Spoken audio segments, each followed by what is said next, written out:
नमस्कार मित्रों, मैं गजेंद्र अंतर यात्रा के आज की परिचर्चा में विचार श्रृंखला की पहली कड़ी में आपका स्वागत है। और आज हम बात करते हैं चार्ल्स डार्विन और उनके प्रभावों की। चार्ल्स डार्विन 1809 में इंग्लैंड के शॉपशायर में जन्मे और नेचर लवर के रूप में बचपन गुजारने के बाद 1825 में उनके पिता ने उन्हें एडिनबर्ग यूनिवर्सिटी में मेडिकल की पढ़ाई करने भेज दिया।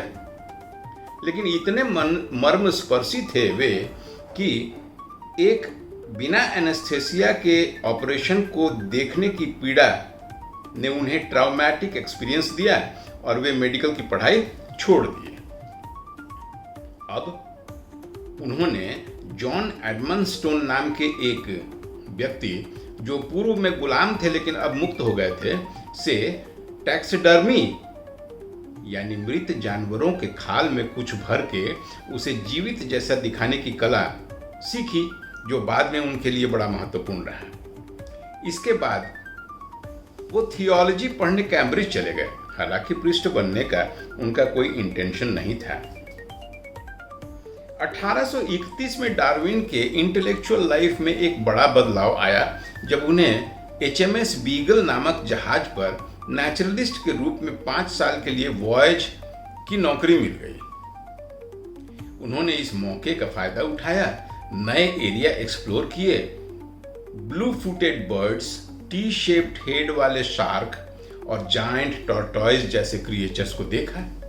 उन्होंने प्लांट्स और एनिमल के फॉसिल्स भी कलेक्ट किए और डिटेल्ड फील्ड नोट्स भी बनाए।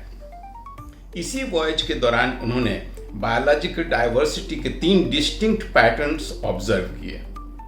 क्या कि स्पीशीज ग्लोबली भी वैरी करते हैं, लोकली भी वैरी करते हैं और ओवर टाइम भी वैरी करते हैं। इसी समय उन्होंने गैलापागोस में फिंच चिड़िया के चोंच का अध्ययन किया था, जिसने उन्हें यह सिखाया था कि डिफरेंट बीक शेप्स के बावजूद वे सभी एक ही एंसेस्टर से डिसेंडेंट हुई थी। इस तरह के सिस्टमैटिक ऑब्जर्वेशन से वे निष्कर्ष निकाले कि किसी भी नेचुरल प्रोसेस से स्पीशीज चेंज हो सकते हैं।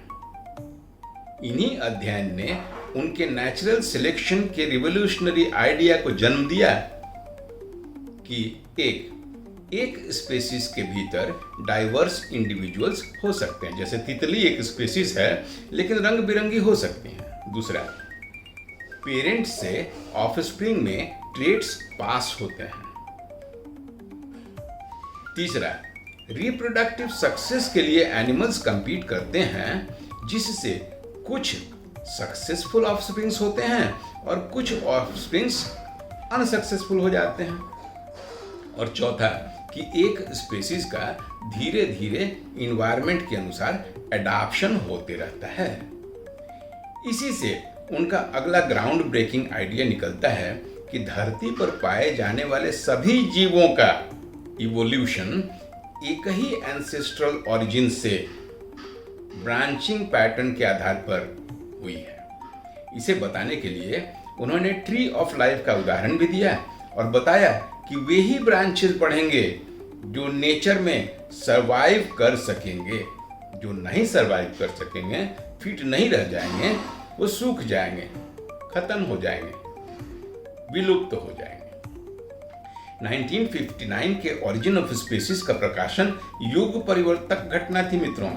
मानव का विकास एक बंदर से बताने वाले डार्विन के सिद्धांत के सामाजिक धार्मिक आधार पर भी देखा जाने लगा और उनका विरोध भी हुआ, जो बाद में ठंडा पड़ गया। इन्हीं की दी गई थ्योरीज के आधार पर मेंडल ने 20वीं शताब्दी में मटर के पौधे में इंटरैक्शंस और इंटरमीडिएशंस के आधार पर कुछ प्रॉपर्टी को दिखाते हुए जेनेटिक्स और मेडिसिन में भी डार्विन की खोज की अहमियत को सिद्ध किया। तो इस मटर के पौधे के इनहेरिटेंस के आधार पर बाद में वैज्ञानिकों ने म्यूटेशन ऑफ जीन्स के सिद्धांत को भी विकसित किया, यानी डार्विन ने एक ऐसी सोच प्रक्रिया का प्रादुर्भाव किया जिसके फार रीचिंग इम्प्लीकेशंस खेती में भी देखने लगे और जेनेटिक्स एक इंपॉर्टेंट ब्रांच के रूप में विकसित हुआ। ये जीन ट्रांसप्लांटेशन और जीन एडिशन की जो प्रक्रिया आरंभ हुई, आज के परिप्रेक्ष्य में पूरी एंटीबॉडीज और एंटीबायोटिक्स, वायरस, पेस्टिसाइड्स आदि की संरचना का भी विकास और नियंत्रण डार्विनियन कॉमन एंसेस्ट्रल ओरिजिन के कंसेप्ट से ही हुआ। इसे डार्विनियन मेडिसिन या इवोल्यूशनरी मेडिसिन भी कहते हैं। तो ह्यूमन इवोल्यूशन तो जारी है, क्योंकि विकास तो एक प्रक्रिया है, वो तो रुकेगी नहीं।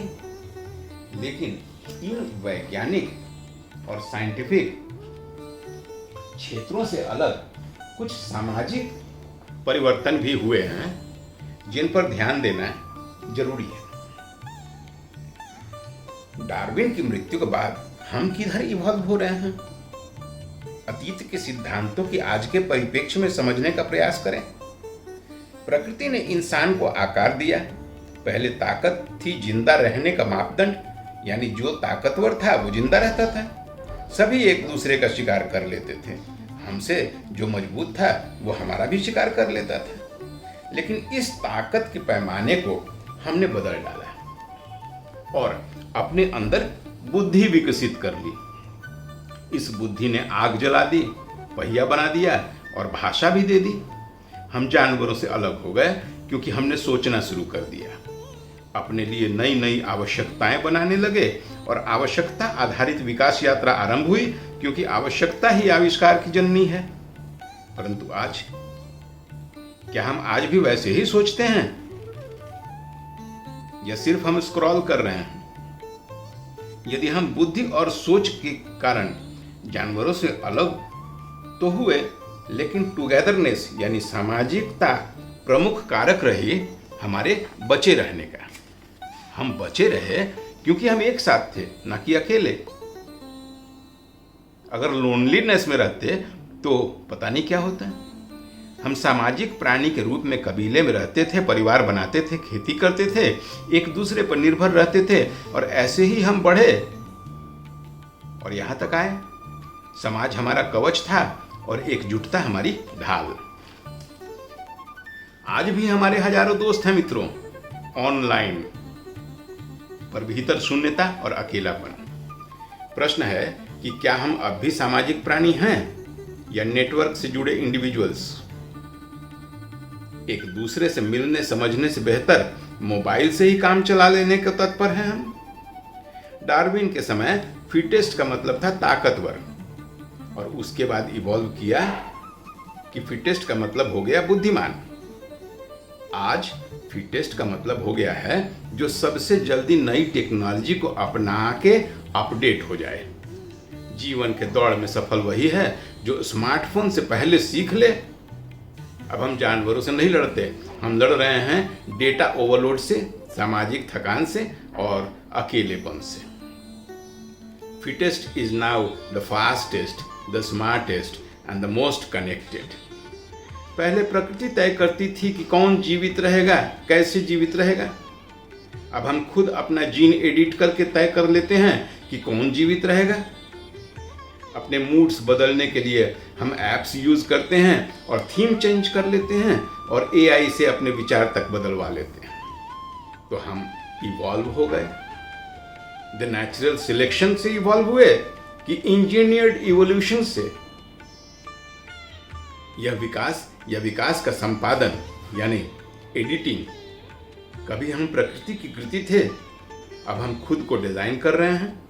यह तकनीकी सुधार कहीं आत्मा का ह्रास तो नहीं?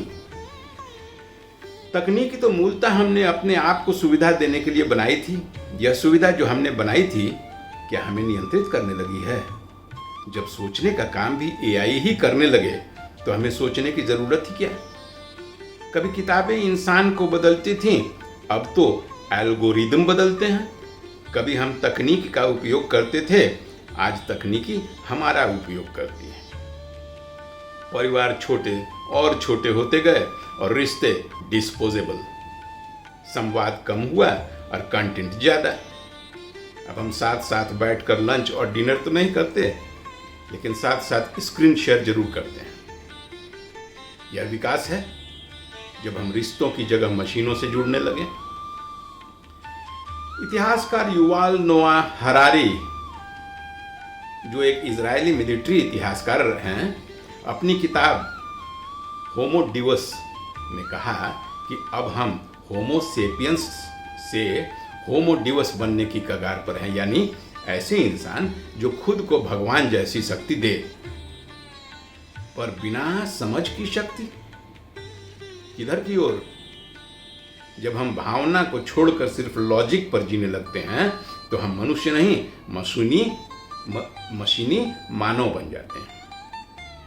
इन्हीं के आधार पर चलिए यह समझते हैं और कोशिश करते हैं समझने की कि आज की अगली पीढ़ियां, जिसे हम प्यार से जेन जी और अल्फा कहते हैं, कहाँ जाएंगी। आज की पीढ़ी तेज है लेकिन थकी हुई, संपर्क तो बहुत है पर संबंध कम। सवाल यह नहीं कि हम कहाँ जाएंगे, सवाल यह है कि हम भीतर कब तक बचेंगे। We will evolve और dissolve। विकास तो रुकती नहीं है मित्रों, वह तो अनवरत प्रवाह है, चलती ही रहेगी। लेकिन हम उसे कौन सी दिशा दे पाएंगे या वो हमें किधर बहा ले जाएगी। शायद भविष्य का सबसे बड़ा कॉन्फ्लिक्ट इंसान और मशीन के बीच नहीं होगा, बल्कि इंसान और उसकी विलुप्त होती इंसानियत के बीच होगी। निर्भर इस पर करता है कि क्या हम मशीनों के साथ रहते हुए भी उन्हें नियंत्रित करके इंसान बने रह सकते हैं। क्या आप मानते हैं कि हम अब भी सामाजिक प्राणी हैं या सिर्फ यूजर्स? कमेंट में बताएं ना, डार्विन के बाद हम किस दिशा में। कैसी लगी आज की परिचर्चा मित्रों? आपसे ही पूछना है, आपसे ही सीखना और जानना है, और आप ही के सामने आते रहना है। आज की विचार यात्रा की कड़ी इतनी ही। अगली कड़ी में अगले शनिवार को इसी समय 11 बजे मैं फिर विचार यात्रा की दूसरी कड़ी पेश करूंगा, और उस कड़ी में हम कार्ल मार्क्स और उनके क्लास कॉन्फ्लिक्ट के सिद्धांतों पर विचार करेंगे। ऐसे ऐसे कॉन्फ्लिक्ट